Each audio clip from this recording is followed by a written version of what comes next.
call the meeting to order. Please rise and join me in the Pledge of Allegiance. Pledge allegiance to the flag of the United States of America and to the republic for which it stands, one nation, under God, indivisible, with liberty and justice for all.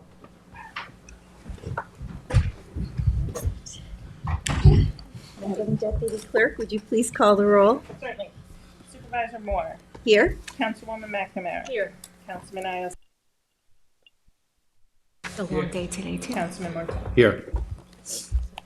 All right, good, very good. So we're going to start the meeting today with our annual report of the Sustainability Committee. Thank you all for joining us today.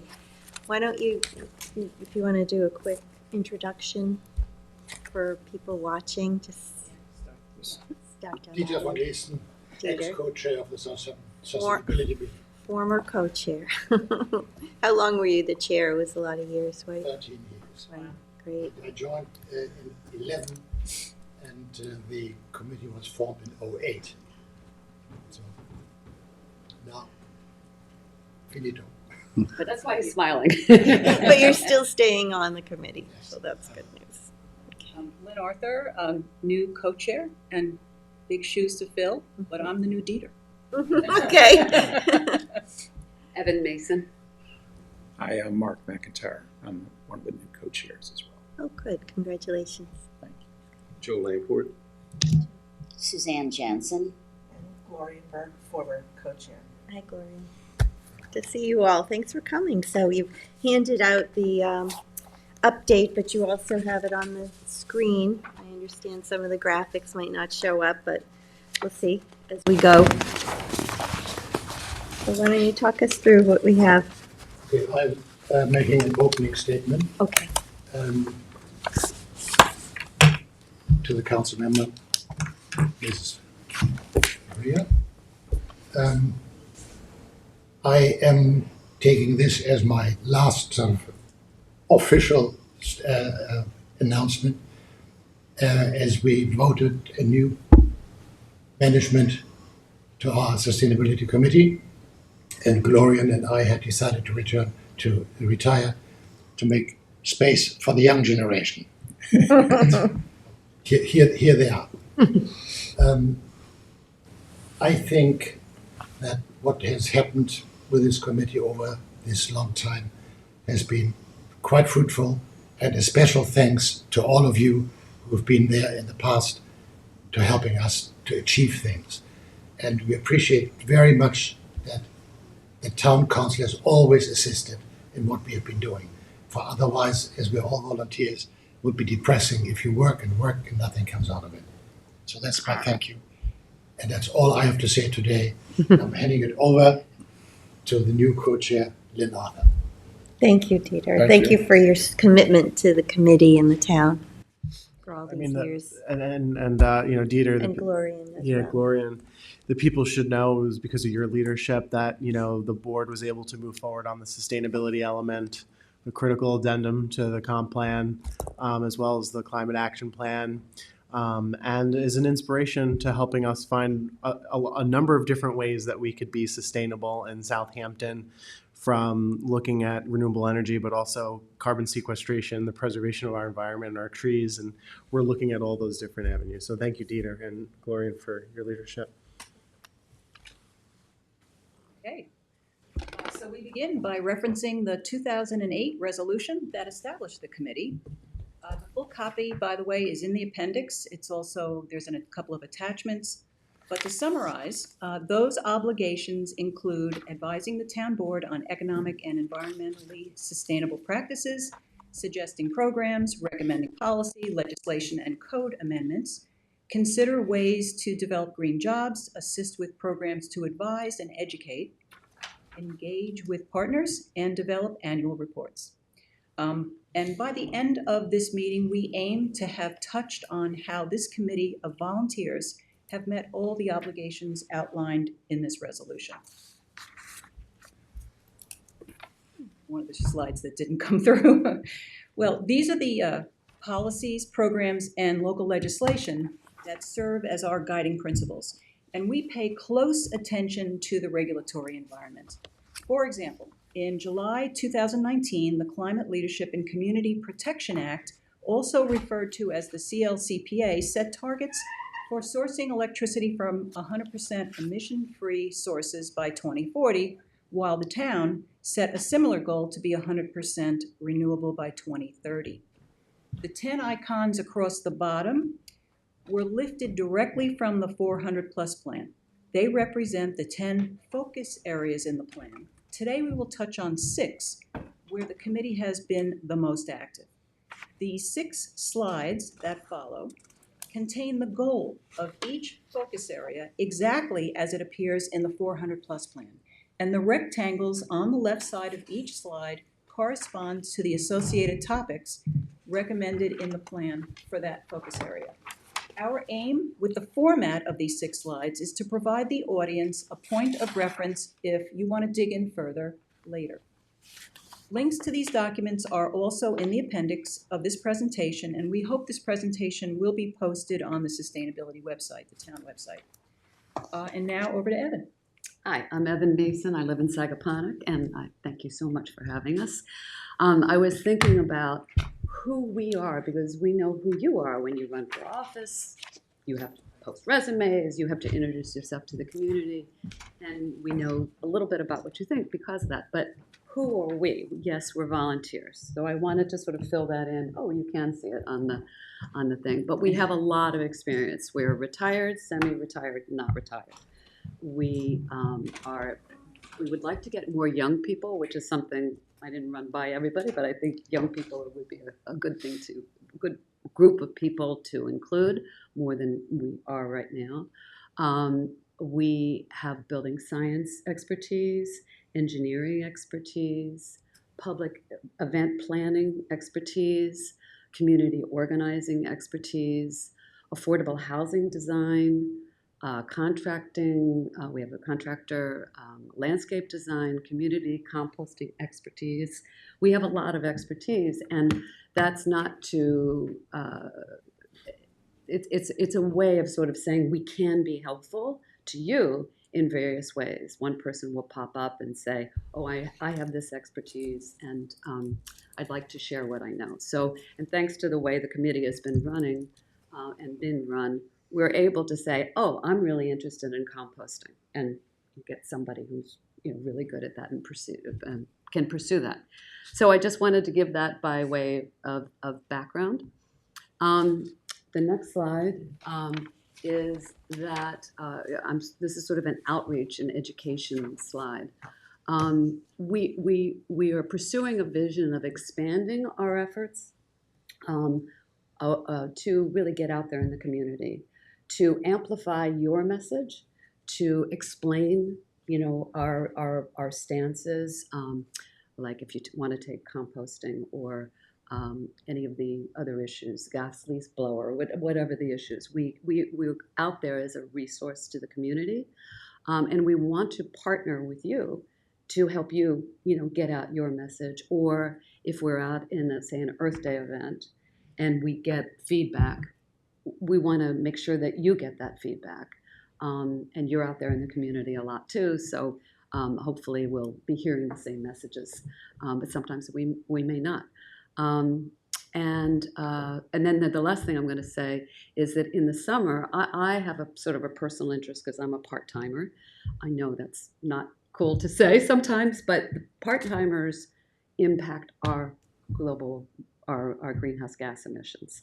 And I would like to reach out more to get more of those people involved because they have such a great impact on traffic and other things. So in that spirit, we'd like to do a water-focused seminar, a free event this summer.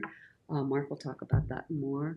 And if it's successful, we can do replicable events. In other words, make it easier as time goes on to hold outreach events. And I think I have. I just, if I could, I just want to say very briefly that Evan, you've done a great job, especially with some of the other members here. One of the things that when I came on board, we did discuss enhancing outreach, and there's been a very, I think, obvious effort to finding a number of different ways, whether it's through PSAs, going to events, going to all the various groups. Lynn, I know you're always out and about as well. Thank you for taking that initiative to the next step this last couple of years. Joe and Suzanne. Okay, thanks. Joe Lamport, good morning, everybody. Thanks, Evan.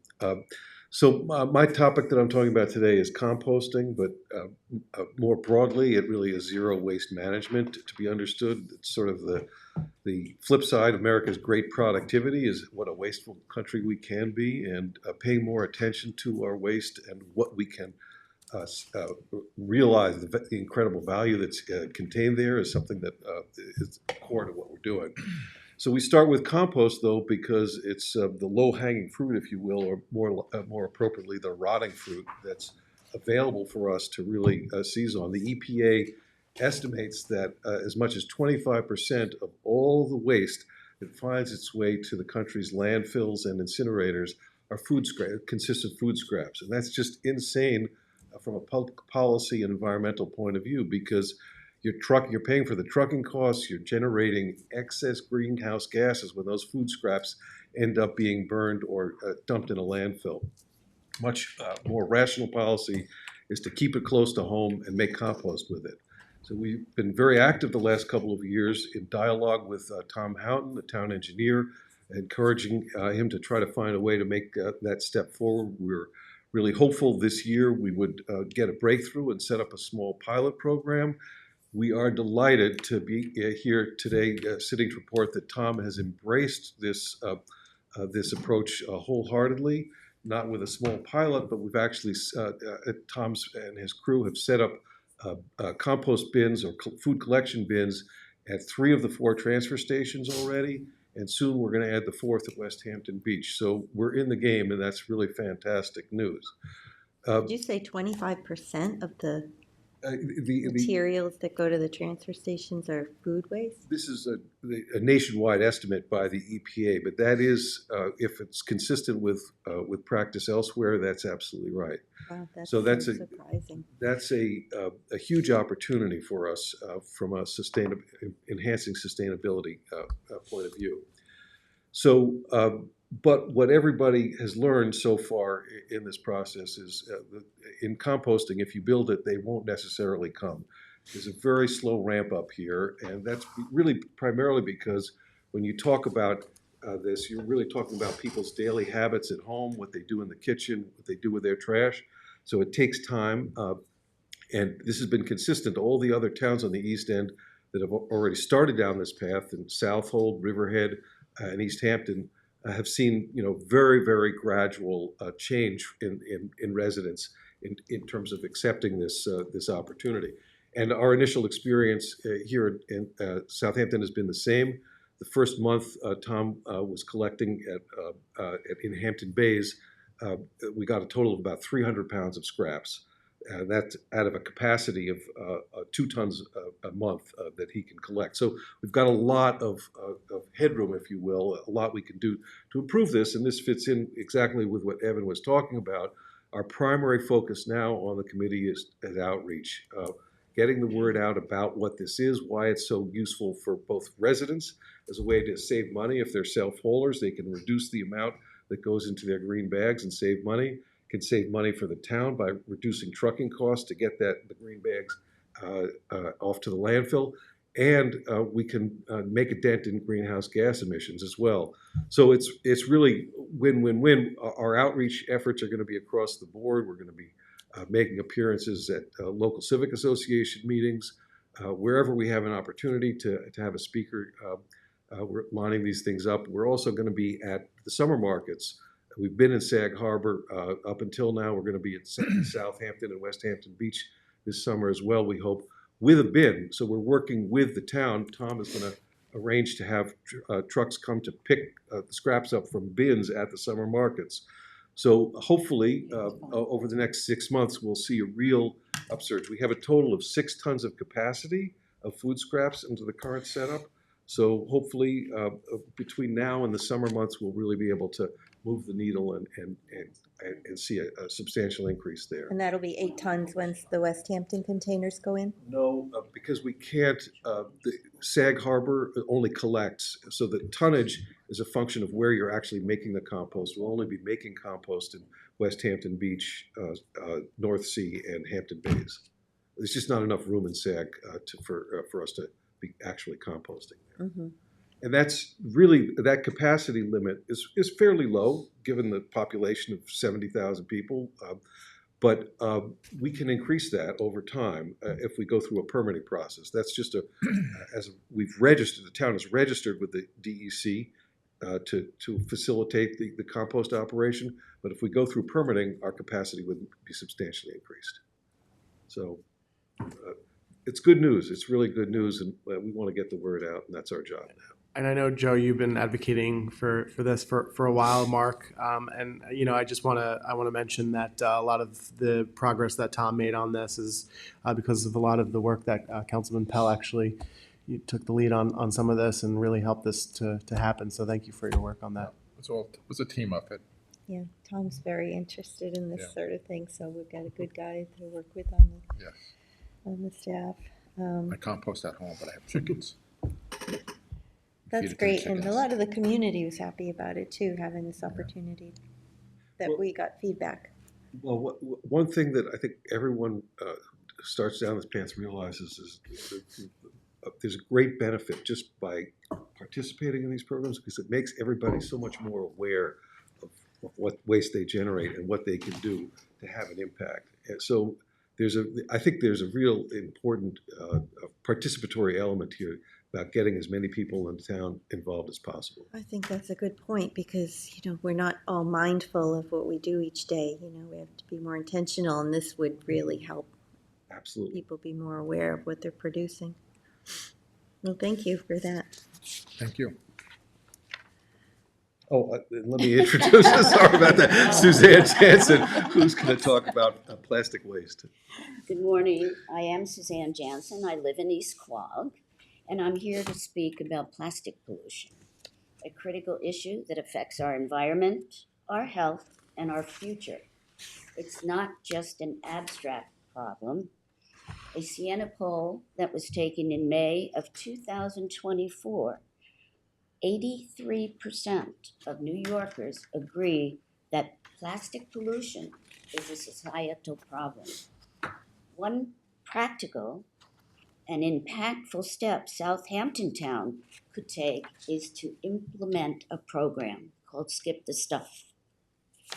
Skip the Stuff is a policy initiative designed to reduce waste from single-use items in takeout and delivery orders by requiring restaurants and food delivery services to provide utensils, condiment packages, napkins, and extra containers only upon customer request.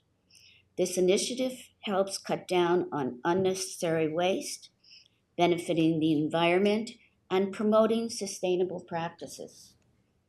Legislation supporting Skip the Stuff has already been approved in New York City, Westchester County, and East Hampton Village. 9 states throughout America, as well as Washington, D.C., have towns who participate in programs. The Sustainable Committee fully supports this initiative, recognizing that only 6% of plastic waste are effectively recycled nationwide. These findings were accepted by the EPA in 2021 based on 2 independent studies. The report also reveals that while plastic recycling is on the decline, the per capita generation of plastic waste has increased by 263% since 1980. The rest ends up in landfills, incinerators, or as environmental pollution. Making simple changes like opting out of non-essential single-use plastics is a small but crucial step towards a healthier planet. Sag Harbor has agreed to partner with the Skip the Stuff program to help educate restaurants, shop owners, and the broader community on the importance of eliminating single-use plastics. Through surveys, one-on-one discussions, petitions, and meetings, we will raise awareness about the environment and economic benefits of reducing plastic waste. By cutting down on non-recyclable refuse, this initiative will not only protect our environment, but also lead to cost savings for both local businesses and taxpayers.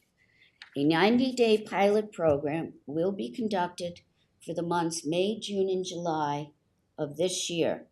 This initiative will collect data on the year-round population, summer rental visitors, and day tours to better understand individual concerns and opinions about the plastic crisis and how they feel they can create some involvement.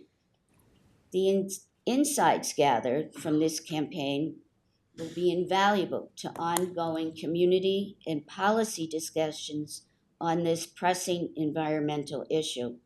As such, I respectfully request consideration for a slot at the August meeting to present these findings. I thank you for your time, and I look forward to the opportunity to discuss further curtailing plastic waste management in Southampton. Thank you. Suzanne. Sure, we can put that on one of the August meetings for you to come back and talk to us. Thank you. If you, all right, Janice isn't here, but I'll ask her. You could coordinate directly with Janice Wilson. Yes. She can put you on the agenda. Any questions? I just want to say, Suzanne, your work on this is really admirable. Not only do you advocate here in your local community, but you've gone to Washington. You've met with our local our national lawmakers, I should say, and really appreciate all the work that you're doing. Thank you. Thank you. Now I'll turn it over to Mark. Good morning. I'm Mark McIntyre. I live in Shinnecock Hills. I retired from the city of New York after 27 years in 2023. I ran the Brownfield program for the mayor in the city. So today, I wanted to share with you two ideas about water. One is about how we might improve water quality. The other is about strengthening coastal resilience. So on water quality, to protect our surface water and our groundwater, we need to open the town's septic rebate program that pays eligible homeowners who install the new low nitrogen septic systems $20,000. We need to open that program to all homeowners across the town. As we know, Chris Gobler at Stony Brook has documented this extensively. Too much nitrogen flows into our bays. So every summer, during the hottest weeks, there are harmful blooms of algae that appear in our bays, in our ponds, that threaten public health. That's true. They also, in the water itself, it lowers dissolved oxygen, which is harmful to aquatic life. Another way of saying the same thing, low dissolved oxygen is hell in the fishing. The largest source of nitrogen reaching our bays is from residential septics.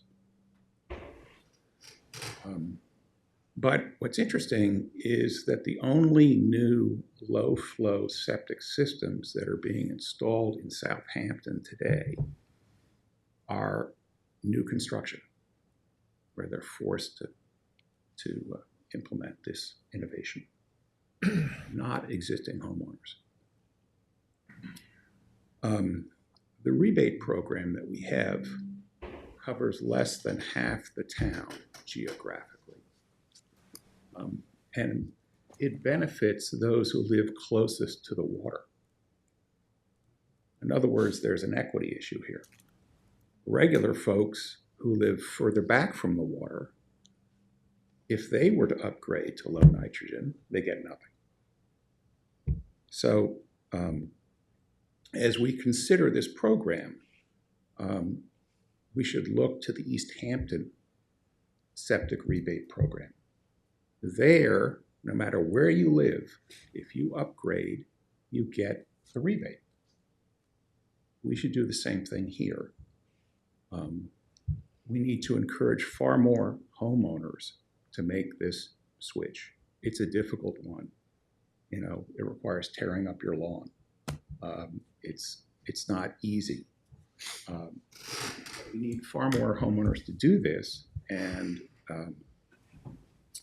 I think reforming that's a our good septic point. program is a good place to start. I believe that would have been an unintended consequence of the program. You know, when it first started, I'm sure the board thought that's the most environmentally sensitive areas, so let's make sure the grant money's available to them. But now we know, of course, the nitrogen is always making its way, even if it is years that it'll take to get there. So I think that's something we should consider, just taking the geographic limits off, but, you know, we'll have to talk about that as a I'm board. for that. That was one of my pet peeves with this program. And plus, there's a lot of freshwater wetlands way inland, which people don't even realize that they're, what it affects. Yeah. We know, Mark, with East Hampton Town, as far as the applications, are they being overwhelmed? Do they have the money for it, or do we know anything? I don't I know can the check, East obviously, Hampton but- program. Right. The fact of the matter is, I mean, you think about it, well, we have a CPF fund which pays these rebates, and you know, is this going to overwhelm CPF? I wish there was that problem. It's more to just get some folks to do this. That is the existing homeowners, not the folks. I think who are that required the to board do can look into it with your help. And, Yeah, and I'll check with Scott it. Wilson. Yeah, I just don't know the answer to Right, the right. question. No, I can check with Scott over. We also have to balance, because it is also, we can only use a percentage of CPF for water quality projects. Right. And and so if we're doing large, sewerage systems that are gonna capture bigger areas, and we need the money for that, some years we may not have enough. We have to make sure if we're gonna do this, it has to be, something we put in place and we can fund going forward. But we do But it is a always good- put about $3 million a year aside for the IA systems, and I'd have to check. I don't know if that's We'll find- depleted every Yeah, I don't year. I think so. doubt that. But a good thing to do would be to get more education out in the public so people know the benefits.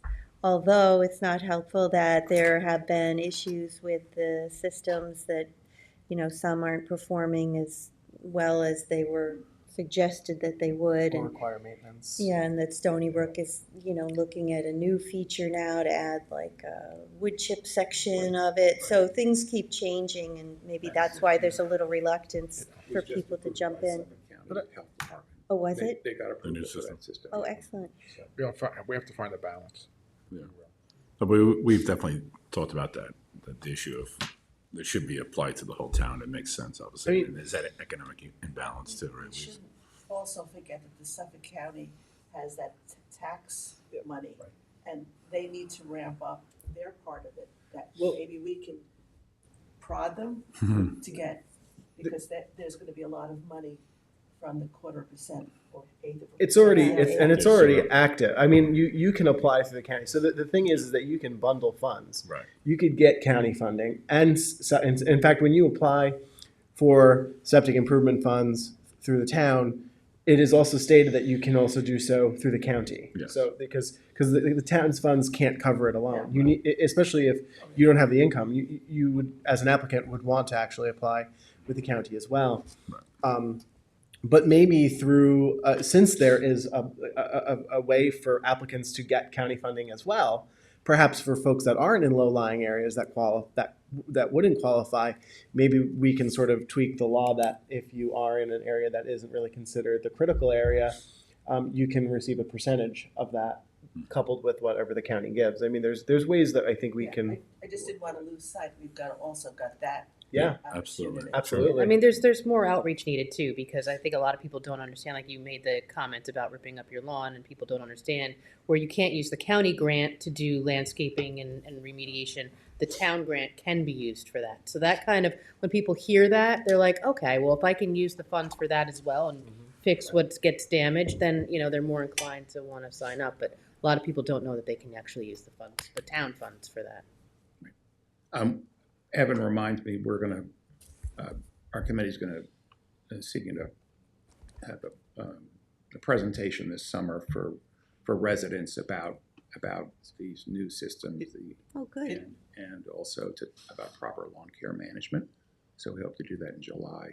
It may be prudent for the committee to also meet with Peconic Estuary Partnership, because they are going to be, we're funding them. So it may be prudent to work together to create some sort of dialogue for the communities. I know that they're very much interested as part of their upcoming annual agenda to start beginning the process of outreach and education to the communities. They're doing a bundle with us because you don't recreate the wheel. Yeah, That's no, always a they challenge. just said it at their meeting with us, that they are creating educational materials for this, and they're happy to share that with whatever organizations would like to partner with them, so.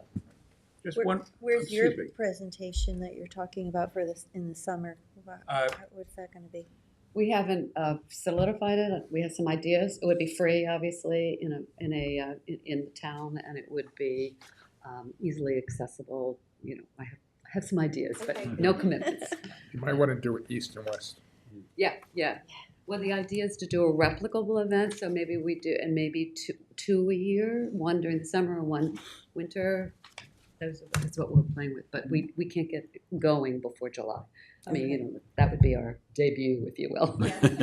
Good. Yes, and both east and west of the canal. Yeah, sure. yeah. Just 15 more seconds on the rebate program.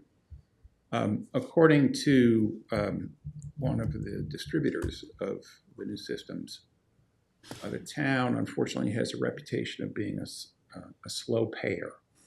So if you're a homeowner and you install, you can wait 6 to 9 months before you get the $20,000 check. And maybe there's a way to speed that up a little bit. It's just something that We've been talking. We have been talking about that.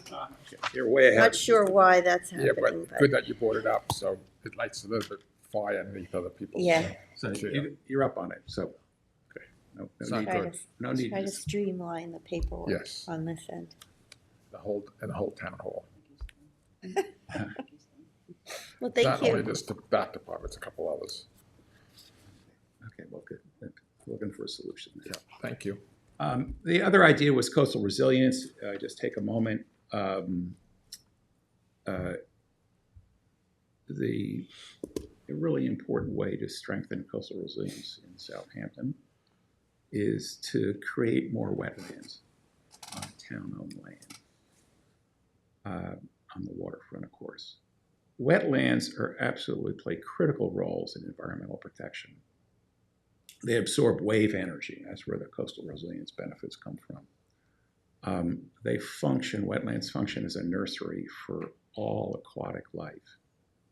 So that, the mussels, the shell, the oysters, the clams, the fish, they all evolved from life forms that started in wetlands.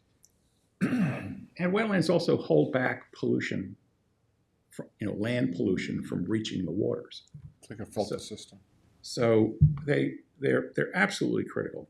Moreover, what's great about this idea is that we can create more wetlands without a big hit on the town's resources. We can partner with Cornell Cooperative Extension Marine. We can partner with Stony Brook, perhaps maybe the Peconic Land Trust as well. What do they bring? They bring technical expertise, and they bring grant funds. The other thing we can do is we can encourage our high school students to spend part of a weekend planting wetland grasses. So we can bring folks together to get this done. if we plant wetlands in appropriate locations, wetlands are not going to go on every water's edge. But if we plant them in appropriate locations, we can strengthen coastal resilience and we can improve the health of our waters over time. I would love to work with you on that idea if you'd like to pick it up. So I'll just say, I feel like I'm talking too much. No, This is you're hopefully the last thing that I'll say. But Mark, it's such an important part, I think, and great for the sustainability committee to pick up, because I think the town has, and probably Rick and Cindy know this, and actually Bill, you may know as well, but the town has a coastal resource management plan, and I mentioned this at a couple of the sustainability meetings.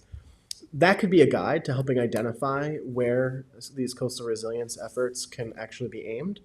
Because one of the things that I've observed about the plan is that there's little action driven in it. So if there's a way to sort of come up with some addendum to that, to create some sort of action items, and maybe this is where you come in with some of your ideas, maybe a really good way to kind of come full circle with that coastal management effort that they did back in, I think it was 2015 or 16.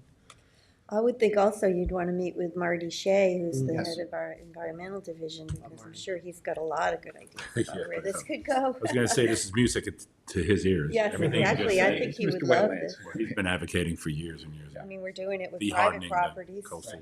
Right, but Do it with you our all own. the town either does a capital project on the shore or highway does a capital project on the shore. And look around, say maybe there's an opportunity to augment that with a wetland. Depending upon what the waterfront, whether there's erosion, whether there's, no more than moderate wave energy, wetlands, really can thrive. Yeah, We, that's a as good board point. members, we all bring, just like your board, we bring different things up to the board. And that's one of the things I brought to this board is low silt bulkheads and making wetlands in between and fixing the drainage. Yeah, and you've pointed that out in a few Yes. areas Yeah, throughout the I think town. right now, I think we have like 8 projects going. Hopefully be going in front of the water quality board, and I think one's already funded, waiting for permits. Where is that project, Bill? It goes from some of the east of the canal, some of the west of the canal, some on the bay. There's one in Spionk. One in Spionk. Actually, there's, I think, 3 in West Hampton. Anything in Alewife Creek?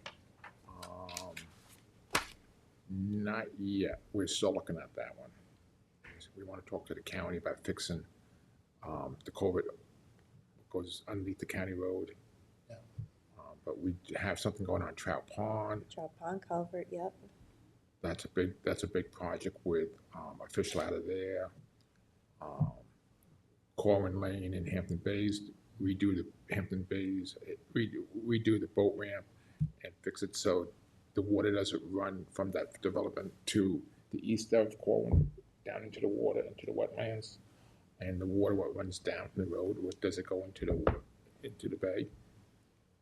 Let's see what else. I showed them all to Mark. Yeah, all these changes, they might seem Sabonic small, but they Road. make a difference. At Cold Spring Pond, we pitched the road, and there's 6 culverts will go across from south of Sabonic Road into Cold Spring to fix those. We don't think that it's feasible there for LYs. When you go in there, that's all wetlands, and it's not really dug out. So there is a couple of ponds, but it drains. A lot of water drains from there. So we want to fix it so when the water comes out, it's halfway clean. Because that part of Scholar Pond is closed for clamming. The nitrates are so high in that corner. Let's see, what else? Help me with this. I showed you the list. I can't remember. I know. Yeah, there's so many, but you can see Yeah, something we're we really trying. want to do. Yeah, we're trying. Yeah. There's also, I mean, anytime highway department does a drainage tries to solve a drainage problem now, they're looking at greener ways to go about doing that. And treat the water before it, you know, not just putting it in a dry well anymore. Right. And That's been a critical role. Yeah, we're trying to, upgrade that. And the latest thing is, we brought the Baykeeper in to, I showed him the same stuff he mentioned, river otters, and they're slowly coming back. So now we're looking at, when we do the culverts, make it feasible for the river otters to go through them. That would be amazing. Yeah. We also have a piece of property in Riverside that we're creating a constructed wetland on. Oh, really? Yep. Yeah. Hallelujah. That's great. That's already in the works. It's a lot of these projects, unfortunately, takes a long time. Yeah. Hope I'm still on the board when they finally get done. yeah, the end of It's only Long been a Neck year, we're Boulevard. already got a lot Excuse me? going. The end of Long Neck Boulevard. Yeah, that's another one. That's I didn't know that. That's great. Wheels Land, it's another one. In the Yeah, interest of. Thank you. This has been going awesome, and so backwards. exciting. This is why our meetings are long, and we talk a lot. In the interest of time, I'm going to make it quick because we've covered a lot of the education items. Just in the future, some of the things we're going to highlight, in addition to water, energy efficiency, heat pump upgrades, electrification, and developing resources in Spanish. Our new flyer is thanks to Seth's wife, who habla Espanol. We think that's important to reach out to the Spanish speaking sure. community as well. And then who's next? Wait, let me see. Lynn, there you go. Okay. So here's an example of what being a model of sustainability looks like. When NYSERDA's marquee program was sunset last November, Southampton Town was named regional leader, meaning our community campaigns propelled Southampton Town ahead of all municipalities on Long Island. Your Clean Energy Communities campaign hit all the objectives in the resolution. Overall, in 2024 alone, the town paid a subcontractor $22,000 who orchestrated 2 programs that returned $405,000 in grant funding. That's an 18 times ROI, which Municipal Works utilized to underwrite several capital projects, including solar panels on town facilities. In addition, we escalated community concern over perceived LIPA mismanagement concerning the visual benefits assessment charge on monthly bills of 60,000 Southampton ratepayers, and the Public Service Commission conducted an investigation as a result. Now, despite all the success we had on the path to community choice aggregation, a regulatory hurdle became the obstacle we could not overcome, so that program is on the back burner. And we just have 2 recommendations at this time. One is to engage more utility-scale solar where possible, possibly Damascus, maybe on a sand mine property, maybe we've already talked to Ed Romaine about making available some county parcels, within the town borders to see if that's suitable for a project. And the second one is to prioritize next steps for the climate action plan and be sure, and this is really critical, to involve the public in the planning process thereof. Okay. Yeah, Damascus, it's still, we're working through some legal issues there, but that might be a good opportunity in the future. And we are expanding where we just put on the North Sea landfill, we're gonna put the solar panels on the roof of the SYS Oh, building. Able to do that. Awesome. We're replacing the roof, we're partnering with SYS Oh, to wow. replace the roof. That's news. Great. That's great news. Okay, so speaking of that, we wanted to dig in a little deeper on that one project because, in our opinion, that particular project exemplifies both the value and expertise, as Evan mentioned, that the committee brings to the town board and the town residents. A few of you were at the ribbon cutting ceremony, during which former Deputy Supervisor Frank Sapone acknowledged that the idea of a utility-scale solar array on the town landfill actually originated with this committee. We attended events hosted by Sustainable Westchester years ago where we heard about community solar on municipal landfills built upstate.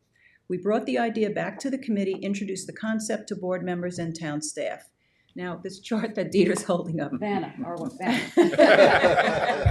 Very distinguished. I created that chart from data that I foiled from LIPA to illustrate to the town board at the time. And Cindy, I think you were here when we first pulled this up.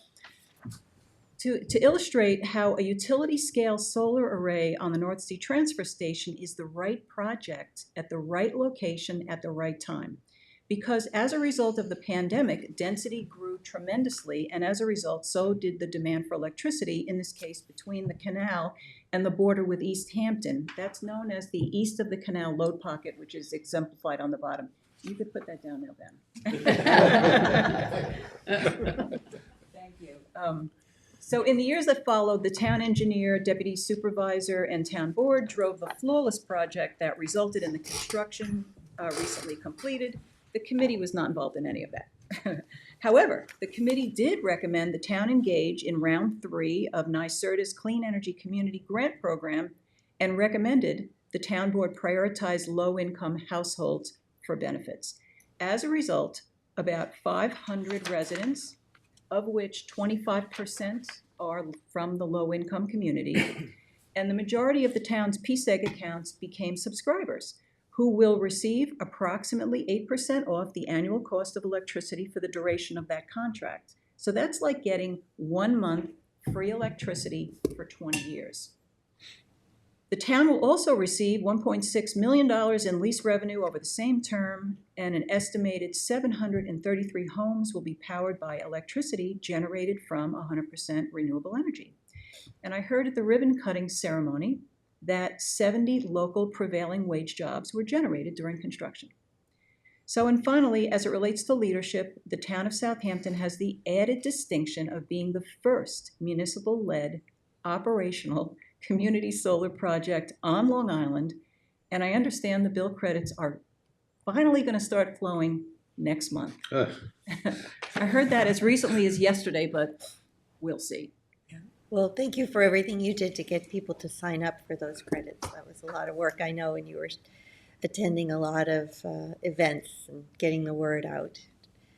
And it was, and I have to tell you, it was a lot of fun.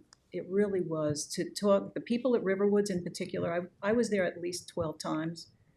They are, well, because they needed explaining and questions and, you know, repetition, and they tell their friends, and I get phone calls. But it was really a very rewarding experience. So I thank you for the opportunity. Yeah, it's an important feature. You know, I had recently had a meeting with the other supervisors in Suffolk County, and I was telling them about this, and they were all very impressed and looking to find out, you know, how did you do it? Can we have a copy of the lease agreement? You know, Southold has a capped landfill of its own that they're looking now to do something like this. Riverhead's also, I think is in progress. So glad we were first, and we're, you know, leading the way with these important initiatives. And thank you all for everything you did to make it happen. Maria, I have to add one sentence to that. It is not really the Sustainability Committee's project, it's Lynn's project. Single-handedly, she did virtually all of these things. So, Lynn, well, thanks. Kudos to you. It's nice to get the recognition, but truly, we talked about this, it's in the minutes, you know, for years. And it was the lobbying of all of us going to Christine Fenton before Tom Houghton. But Frank, you know, without Frank and the staff, you know, Frank was Janice so and everyone, dedicated to this, and the board, also, yeah. you know, without the board's support, forget it. That shows the cooperation which we have been receiving in the past from the board to get projects going. I think that's so important, and it is really giving impetus to the group. Yes, we are volunteers. We have been recognized. We keep going. Yes. Thank you. Okay, Glorian, you're up. The committee is suggesting that the planning department create sustainability standards for commercial properties, similar to the HERS standards for residential buildings. We understand the state may also be providing updated standards for each of the towns. These standards may be rolled into the planned update to the master plan, as I am assuming that zoning will be part of the discussion. In the past, most commercial construction was for contractor use, which included warehousing, vehicle storage, and office space, with limited heating and cooling requirements. But there still may be options for sustainability components here, certainly charging stations and maybe solar rooftops. Over the past several years, we're seeing medical office buildings being erected and additional buildings similar to that are being planned. This type of building construction offers a great opportunity for enhanced sustainability elements. A HERS-like code would allow the builder to choose the best options to meet the new code similar to their home construction rules. The large parking lots are another opportunity for sustainable efforts. For example, obviously installing electric charging stations by creating rain gardens to eliminate runoff and using permeable pavers instead of blacktop except where you have handicapped spaces. This is an area that I personally would like to work on, and I think some of the committee would like to work with the town to really take the commercial side of our construction to the level where residential is now. Thank you. Thank you, those are all good ideas. Lynn, I Yes. believe you're. We, so we're seeking but have yet to identify a volunteer on the committee to lead transportation, which coincidentally is one of the leading causes of greenhouse gases. Fun fact we discovered when we ran the EV 101 education at Bridgehampton is that residents out here in Southampton are buying EVs at a rate of 70 a month. Wow. It's pretty significant. But because we're volunteers, we need at least one person on the committee to have the passion for each topic. Otherwise, it just goes nowhere. So that's why transportation is sort of one of those guys just hanging out. And the last chart, where do we go from here? In summary, obviously, our shovel-ready initiatives are in the area of reducing waste. And unless, you all direct us otherwise, we're going to be spending a lot of focus on water quality. And as soon as we have something consequential for your consideration in either one of these areas, we'll ask for a work session, as Suzanne said earlier. And that's what we have for today. Any closing thoughts, questions, comments? No, I think it's very exciting what you're all doing, and Yes, thank you very much. Thank you. you're helping to keep us informed, which is important. Great. Well, thank you so much for your time, and we look forward to working with you as well. All right, and congratulations on your new positions, co-chairs. And thank you, Dita. Yes, and thank you, Dieter and Gloria. Thank you, Dieter. Thank you. We're going into the shadows. Don't go anywhere. Thank you, this was a nice, Yeah. Thank you. what do you call those? Thank you. Deck. Yeah, the format works pretty well. Good. Good to hear. Thanks.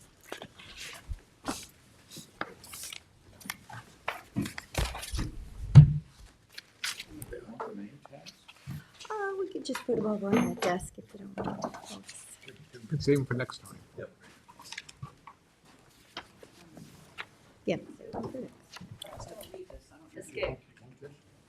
That's good, that's your committee. Yeah. Do a good job. Yeah.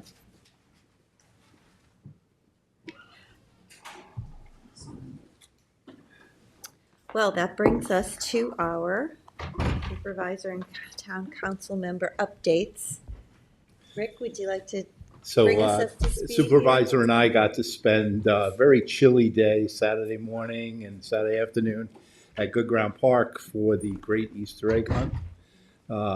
Big Thank you. turnout. Yeah, thank you to the town of Southampton and the Hampton Bays Chamber of Commerce.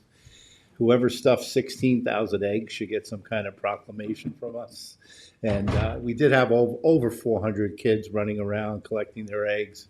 It was a really great day. We got to meet the Easter Bunny and Mother Goose. Mother Goose made an appearance. It was a good time. You know, one of the great organizations in Hampton Bays is the Hampton Bays Rotary Club. They had their biggest fundraiser of the year on Sunday, which was the spaghetti dinner at Villa Hall. They had a great turnout. They had, I think they set records in the amount of dinners and amount of participants. So it's always great to recognize, a club of that magnitude. So it was a good day. It was, thanks. Bill? Well, today, I got up and I saw the blacktop trucks going down the road. So. no, I Not don't for think- here. Yeah, but What is that, about 4 miles worth of? Yeah. It's from North Sea to Deerfield. Deerfield. North Sea to Deerfield. I was on there yesterday. I had to go. They hope they get it done in the next couple of days. Yeah. Have it restriped, but the traffic wasn't backed up too bad. Good. That's so exciting. It's very excited. I always say the smell of Al smells like progress. But I did walk around and take a look down into our new septic system. Fuji was there starting it up. Nick was out there supervising and taking it in. The electricians were there. Oh, here in the town hall parking Yes, lot? in the back. I walked the whole back of the building. I can't wait till we get the blacktop, so then we can start fixing the outside of the building. 'Cause Yeah. the front looks pretty bad and the back looks twice as bad. Well, good that we're addressing it. Yes, Thank you. slowly.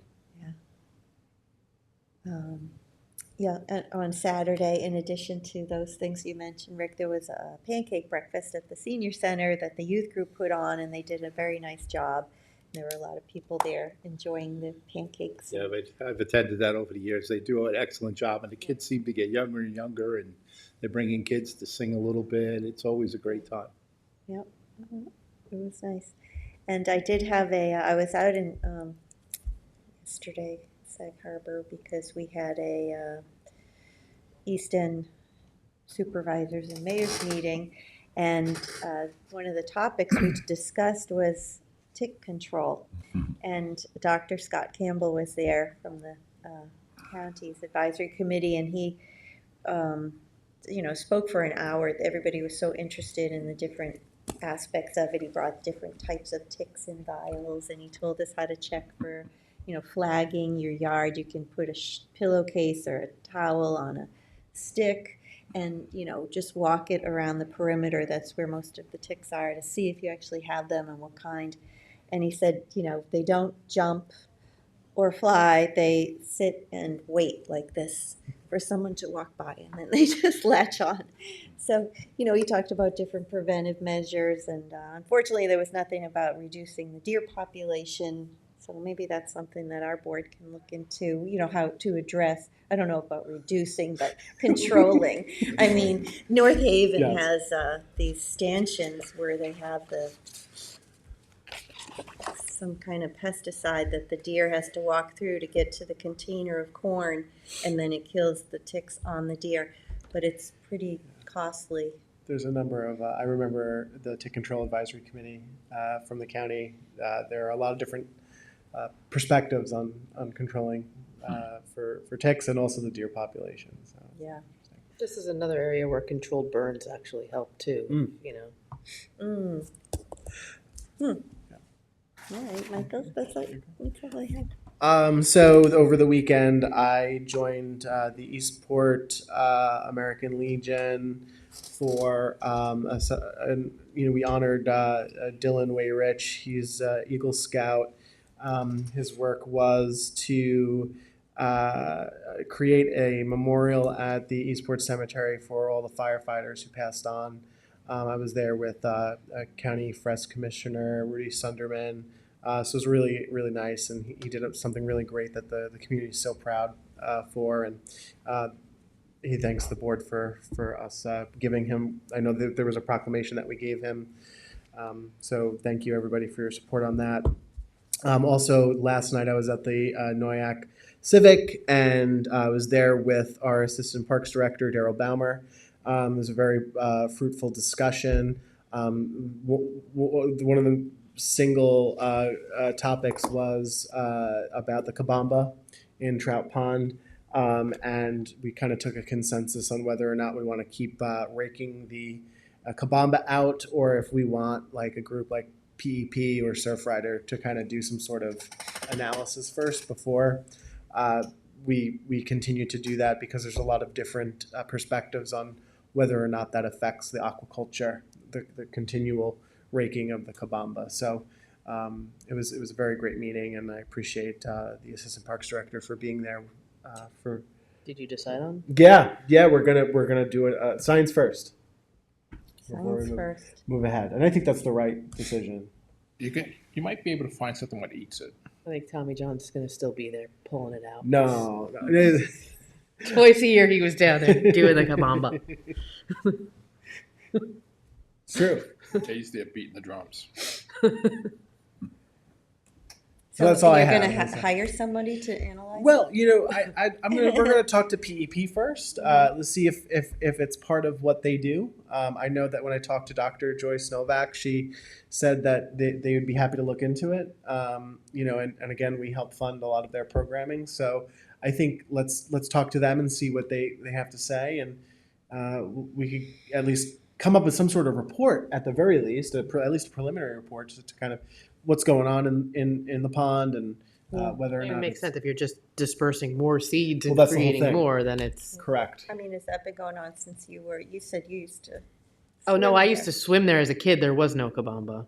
So That was this brought in is, by someone's bottom of someone's boat. Yeah. Somebody I mean, dumped something. It was clear you could see the bottom when I used to swim there as You a have kid. to find out what it feeds and what it feeds on. Then you maybe you might be able to put something in there what kills what it feeds on. Correct. And if it's a fish or something, Yes. something that's environmentally friendly. yeah, because now we know that we might be making it worse by Could be. Yeah. pulling it. Yeah. So we'll see. Yeah. Thank you for getting that going. My pleasure. And I gave them a number of other updates as well, including the Noyak Road improvement work. So everybody's very happy there for that. That's exciting. That's a long stretch of road that's getting paved. Yes. Thank They you, want to know highway. when the next part is going to happen. Of Well, course some they people do. do, but What's we'll get there. We'll get there. Yeah. Finish the first part first. Yes. yeah. Finish the first part. Cindy? So just a reminder, the Hometown Heroes banner deadline is next Friday, April 18th. The deadline to sign up for the Great East End cleanup is the 23rd. The cleanup will happen on April 26th and 27th. We already have a bunch of groups already signed up, which is great. I went to the East Quogue CAC last night. We continued to have discussions about an East Quogue Park District. They're really excited about the opportunity to potentially fund some things that they really want to get done in East Quogue. Really just more upkeep and maintenance and things that, our community organizations, the beautification, the civic, the chamber have been doing on their own with, limited fundraising. It's kind of hard to keep asking people for more money. So, there's a group that's together that's, representatives from all of those organizations that have really worked together, and they're putting together, costs of things. And so hopefully that would be coming to the board soon for a discussion. Thank you.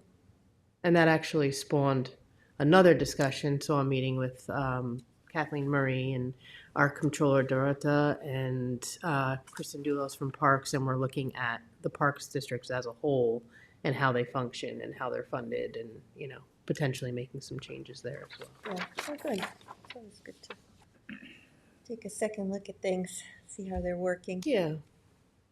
All right, anybody else have anything? All right, if there's nothing else, go ahead. One last thing. April 26th is Adopt a Pet Day at the town animal shelter. As I've mentioned this before, I just want to make sure I'm putting it back on the record. There are capital upgrades some renovations that have to occur at the shelter. So they're trying to offset some of the intake. So if anybody can adopt a pet, that would be great. If you can't adopt a pet, you can foster. So there's two different programs that they have.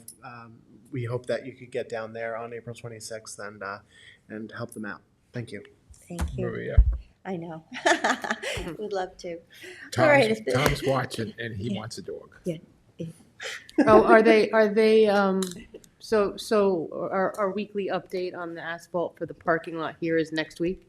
Yes. Hopefully. Well, he said they were coming to inspect today, and they are out there. I did see them out there, so. Yeah, they're looking at inspecting, make sure Every week I ask it, it's next week. Yeah.